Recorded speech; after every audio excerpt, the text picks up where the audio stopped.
Hello नमस्कार दोस्तों, आप सभी को स्वागत है आपके अपने यूट्यूब चैनल एना क्लासेज में। दोस्तों मैं हूं नीतीश कुमार। दोस्तों हम सब अभी पढ़ रहे थे क्लास 10th का बायोलॉजी चैप्टर 4, जिसका नाम है दोस्तों उत्सर्जन, है ना। दोस्तों हमने इस चैप्टर का पार्ट 1 और पार्ट 2 दोस्तों दिया, ठीक है। आज दोस्तों ये पार्ट 3 होगा और ये चैप्टर आज दोस्तों एंड हो जाएगा दोस्तों, ठीक है। उम्मीद होगा दोस्तों कि पार्ट 1 और पार्ट 2 को देखे होंगे। आइए हम दोस्तों आज पार्ट 3 में पता क्या करेंगे दोस्तों।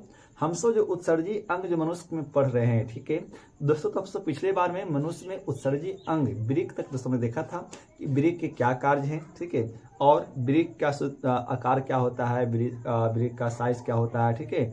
और वृक्क का दोस्तों कार्य क्या होता है, हमने ये तमाम बातों को देखा था, ठीक है दोस्तों। आइए आज हम बात यहाँ पे करते हैं वृक्क की संरचना, ठीक है। ये हमारा क्या है, वृक्क की बनावट दोस्तों है। तो हम आपको दोस्तों बता चुके हैं पिछले बार में क्या कि हम सब के शरीर में जो होता है दोस्तों ना, मानव शरीर में क्या होता है कि एक जोड़ी वृक्क होती है, ठीक है दोस्तों। इधर वाले को सब बोलते हैं लेफ्ट किडनी और इसको बोलते हैं राइट किडनी, ठीक है। यदि हम इस प्रकार से इससे दोस्तों खड़ा हो पाएंगे ना, तो इधर का जो मेरा जो किडनी होगा दोस्तों, हम उसको क्या बोलेंगे, राइट किडनी बोलेंगे। और हम इधर को क्या बोलेंगे, लेफ्ट किडनी बोलेंगे, ठीक है। तो ये हम सब पार्ट 2 में बात बता चुके हैं, ठीक है, कि हम सब के शरीर में क्या होता है। हम सब में आप बोल सकते हैं जंतुओं के शरीर में कि एक जोड़ी मतलब 2 किडनी होती है, एक राइट किडनी और एक होता है लेफ्ट किडनी, ठीक है। यहाँ तक आपको पता होगा पार्ट 2 के माध्यम से। जो आइए उस पर आगे बढ़ते हैं। फिर हमने आपको क्या बताया, है ना, कि हमारे जो किडनी का जो आकार होता है वो क्या होता है, सेम के बीज के जैसा होता है। इसकी लंबाई लमसम 10 सेंटीमीटर तक होती है, चौड़ाई 5 से 6 सेंटीमीटर तक होता है और मोटाई 2.5 से लेकर के 4.5 सेंटीमीटर तक होता है, ठीक है। और इसका रंग क्या होता है जी, इसका रंग लाल और भूरा टाइप का दोस्तों हो सकता है, ठीक है। फिर अब बताइए क्या कि हमारे जो ये जो 2 किडनी है ना दोस्तों, ये 2 किडनी क्या है, ये इस प्रकार के नसों से जुड़ा होता है, ठीक है। एक को बोलते हैं धमनी नस और एक को बोलते हैं शिरा, ठीक है दोस्तों। क्या होता है, अब हम वृक्क की कार्य की बात करेंगे, ठीक है। तो वृक्क में जो धमनी है, तो आपको पता है कि धमनी में अशुद्ध खून बहता है। अशुद्ध खून का मतलब क्या हुआ कि वैसे ब्लड में जिसमें अमोनिया मिला हो, यूरिया मिला हो, है ना, ये सब भी है ना हानिकारक पदार्थ मिले होते हैं, ठीक है। तो हम उसको क्या बोलेंगे, अशुद्ध खून, ठीक है। तो धमनी से होते हुए जो अशुद्ध खून हमारे किडनी में आता है, इस प्रकार से है ना इधर चला जाता है और ये फिर इधर चला जाता है, ठीक है दोस्तों।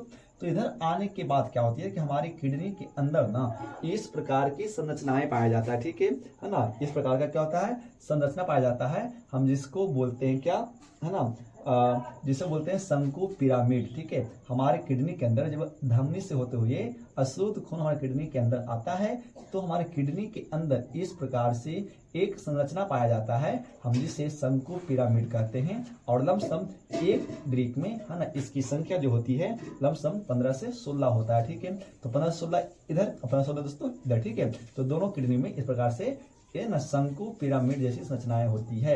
और इसके अंदर दोस्तों मेन नस होता है, हम जिसे क्या बोलते हैं, हम जिसे नेफ्रॉन कहते हैं या वृक्क नलिकाएं कहते हैं। और वो वृक्क नलिकाएं क्या करती है, खून को है ना छानती है और खून को साफ करती है। जब खून को साफ कर देती है और ना, तो हमारे ब्लड्स में जो यूरिया मिला है, जो अमोनिया मिला हो दोस्तों हुआ, ठीक है, उसे क्या करता है वो किडनी, है ना, इस मूत्र वाहिनी से, है ना, मूत्र वाहिनी के द्वारा क्या करता है, उसे धीरे धीरे से ला करके कहाँ जमा कर देती है, मूत्राशय में जमा कर देती है। और फिर धीरे धीरे समय टू समय क्या होता है कि इस मूत्राशय से, है ना, धीरे धीरे वो जो हानिकारक पदार्थ है अमोनिया और यूरिया के रूप में, ठीक है, वो क्या होता है कि हमारे मूत्र मार्ग से बाहर निकलता है, ठीक है।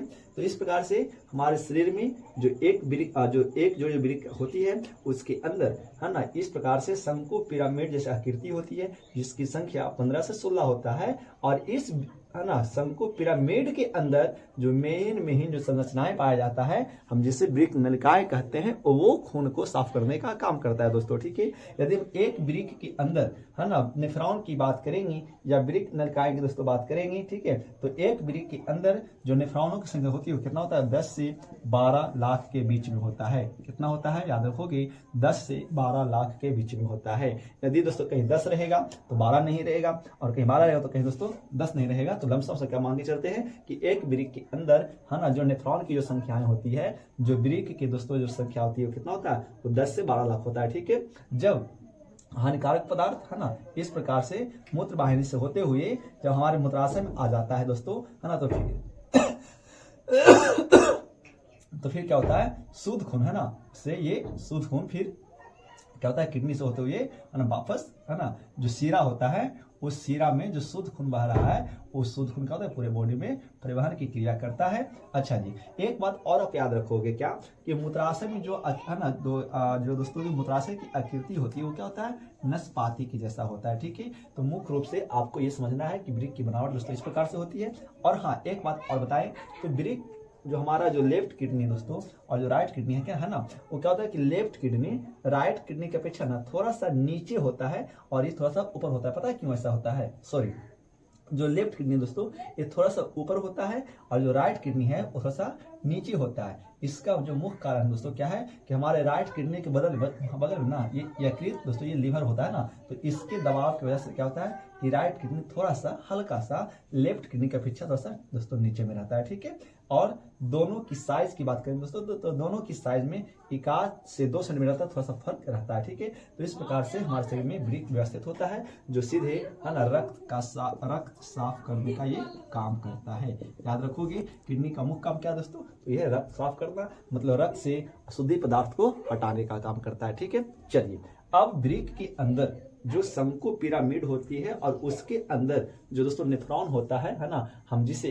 वृक्क नलिकाएं कहते हैं, तो अब समझते हैं कि ये नेफ्रॉन है। ठीक है, हम इसे वृक्क नलिका भी कहते हैं और वृक्क नलिकाएं भी कहेंगे या हम इसे नेफ्रॉन भी कहते हैं। ठीक है, चलिए तो ये हो गया नेफ्रॉन या वृक्क नलिकाएं। अब हम इसकी कार्य विधि को समझेंगे दोस्तों। तो ये पूरा एक नेफ्रॉन की बनावट है। कभी कभी बोर्ड एग्जाम में नेफ्रॉन का नामांकित चित्र दोस्तों बनाने के लिए आ जाता है। ठीक है, तो इस प्रकार से हमारा नेफ्रॉन होता है। ठीक है, इस प्रकार से जो देख रहे हैं ना हम दोस्तों, इससे क्या बोलते हैं, संग्राहक नलिकाएं बोलते हैं। ठीक है, और ये जो होता है ये इस प्रकार से ना हम इसे क्या बोलते हैं, संग्राहक बोलते हैं। और यहाँ से दोस्तों, ठीक है, यहाँ से ये इस प्रकार से क्या होता है, जुड़ा हुआ होता है। ठीक है, ये आकृति देखते हैं। तो आइए अब समझते हैं कि इसका जो संरचनाएं पाया जाता है और काम कैसे करता है दोस्तों। ठीक है, तो नेफ्रॉन का जो आप ये जो भाग देख रहे हैं ना, हम जिसे क्या बोलते हैं, हम जो दोस्तों जिसे बोमन संपुट बोलते हैं। ठीक है, बोमन संपुट में है ना, बोमन संपुट में क्या होता है कि इधर से दोस्तों क्या होता है कि एक अभिवाही धामनिका होती है ना, ये थोड़ा सा मोटा टाइप का होता है दोस्तों, और इससे अशुद्ध खून है ना प्रवेश करता है कहाँ, हमारे नेफ्रॉन के है ना ग्लोमेरुलर में। ठीक है, ग्लोमेरुलस में है ना,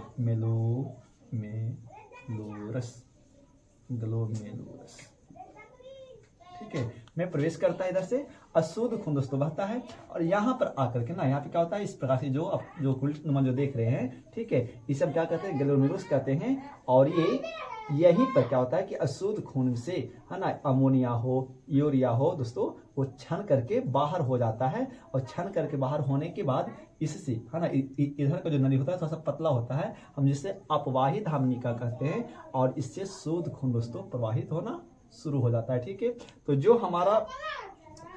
हमारा यहाँ पे अब जो देख रहे हैं ना ग्लोमेरुलर जो अब देख रहे हैं, तो यहीं पर क्या होता है, फिल्टर नेट का काम होता है। जब हमारे अशुद्ध खून अविवाहित धामनिका से होते हुए दोस्तों जब ग्लोमेरुलस में जाता है, तो ये एक छन्ना पत्र की तरह कार्य करता है और खून से अमोनिया, यूरिया जैसे हानिकारक पदार्थों क्या करता है, वो अवशोषण कर लेता है, तो उसको अलग कर लेता है और फिर दोस्तों यहाँ से वो शुद्ध खून बाहर भेज देता है। ठीक है, क्योंकि जब यहाँ कुंडलित नुमा आकृति होती है, तो यहाँ पे दबाव होने के ज्यादा कारण क्या होता है कि कभी कभी हमारे ब्लड से हानिकारक पदार्थ यूरिया और अमोनिया तो दोस्तों बाहर निकलता ही निकलता है। कभी कभी क्या होता है कि दबाव ज्यादा हो जाने की वजह से ना प्रोटीन और ग्लूकोज को भी वो क्या करता है, अपजॉर्ब मतलब वो अवशोषण कर लेता है। ठीक है, अब कोई भी चीज नहीं चाहेगा कि हमारे रक्त से ग्लूकोज, प्रोटीन जैसे है ना जो हमारे शरीर के लिए जो लाभदायक पदार्थ है वो अलग दोस्तों नहीं हो। ठीक है, तो फिर क्या होता है कि यहाँ से क्या होता है कि वो इस प्रकार से है ना अशुद्ध खून के माध्यम से, अशुद्ध खून कह रहे हैं, हाँ, चूंकि अशुद्ध खून तो बह गया, यहाँ से साफ हो गया, यहाँ से दोस्तों साफ हो ना अपवाही धामनिका में शुद्ध खून बह रहा है। अब यहाँ से जितने भी पदार्थ को ये अवशोषण किया है ना, अलग किया है, वो इसके माध्यम से होते हुए वो फिर से ना इस प्रकार से इसमें प्रवाहित हो जाता है। अब चूंकि इसमें कहीं हल्का मात्रा में प्रोटीन रह जाता है, ग्लूकोज दोस्तों रह जाता है। ठीक है, तो ये अपवाही धामनिका आगे चल करके क्या होती है ना, इस प्रकार से वो संरचनाएं में बढ़ जाती है। ठीक है, और इसमें जो है ना, अमोनिया यूरिया के अलावे जो प्रोटीन है दोस्तों या जो वसा है उसको क्या करता है, ग्रहण अवशोषण कर लेता है ना, ये अवशोषण कर लेता है। ठीक है, अब इस प्रकार से अवशोषण करने के बाद जो अमोनिया और दोस्तों यूरिया है वो इस प्रकार से बॉडी में क्या होता है, प्रवाहित होता है। क्योंकि यहाँ पे जो ये आप जो संरचना देख रहे हैं ये क्या होता है, कुंडलित है ना, नालिका इसको बोलते हैं। ठीक है, और यहाँ से इस प्रकार से क्या होता है, वो पूरे को है ना धीरे धीरे से वो यहाँ पे भेजने का काम करता है। ठीक है,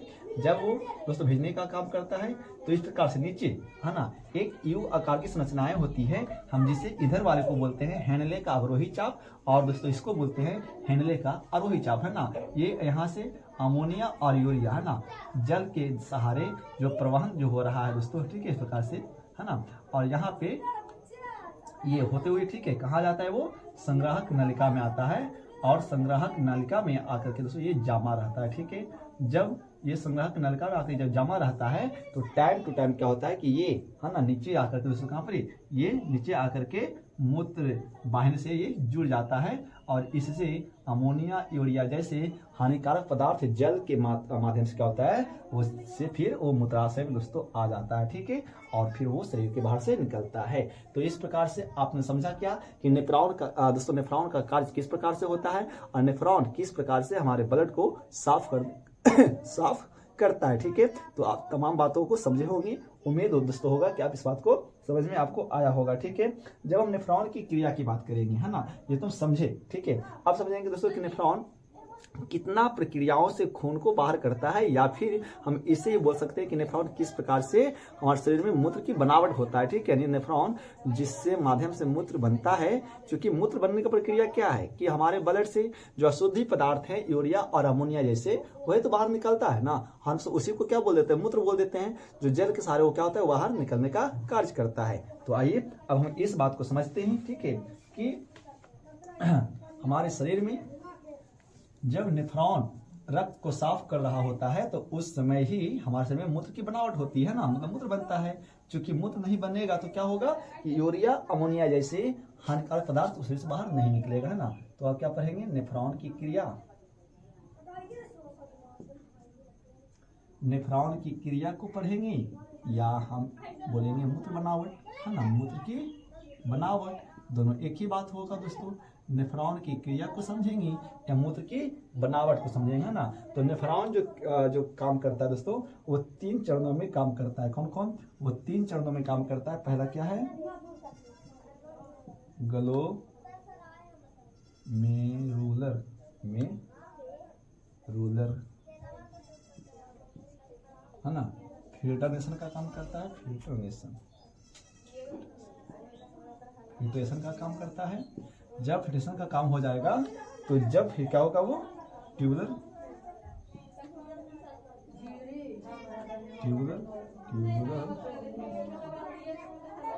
पुनरावशोषण,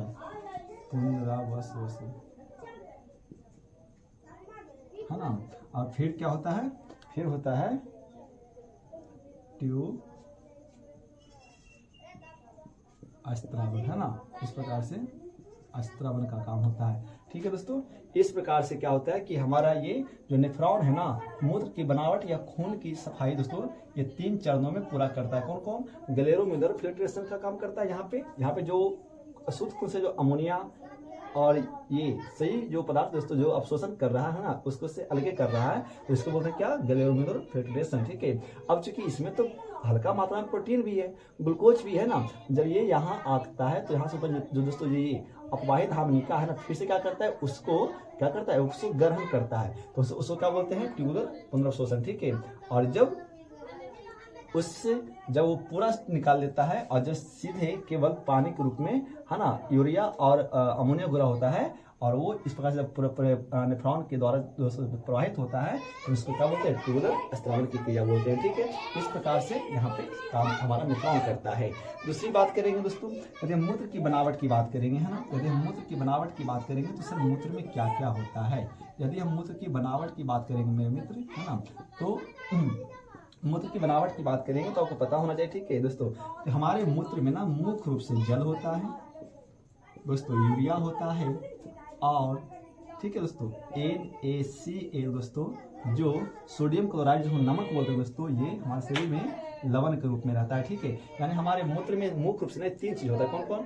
जल, यूरिया और दोस्तों लवण, जिसे NaCl बोलते हैं। ठीक है, यदि हम बात करें दोस्तों क्या, यदि हम बात यहाँ पे ये करते हैं कि यदि 24 घंटा में, ठीक है दोस्तों, यदि हम 24 घंटा में, चलिए मान करके समझिए थोड़ा सा, यदि हम बात ये करें कि 24 घंटा में, यदि हम 24 घंटा में दोस्तों यदि 80 से 100 ग्राम प्रोटीन का सेवन करते हैं, ठीक है, यदि दोस्तों हम 24 घंटा में 80 से 100 ग्राम दोस्तों प्रोटीन के यदि सेवन ग्रहण करते हैं ना, खाने का काम करते हैं दोस्तों, ठीक है, तो क्या होगा उसमें पता है दोस्तों? उसमें है ना जल का जो मात्रा रहेगा दोस्तों वो रहेगा 96%, ठीक है दोस्तों, और 96% दोस्तों ये यहाँ पे ये रहेगा, ठीक है, और 4% ये तो रहेगा द्रव के रूप में जल, और दोस्तों 4% रहेगा ठोस के रूप में। क्या क्या पता है? वो रहेगा यूरिया दोस्तों, वो रहेगा है ना अन्य पदार्थ। ठीक है, वो क्या रहेगा?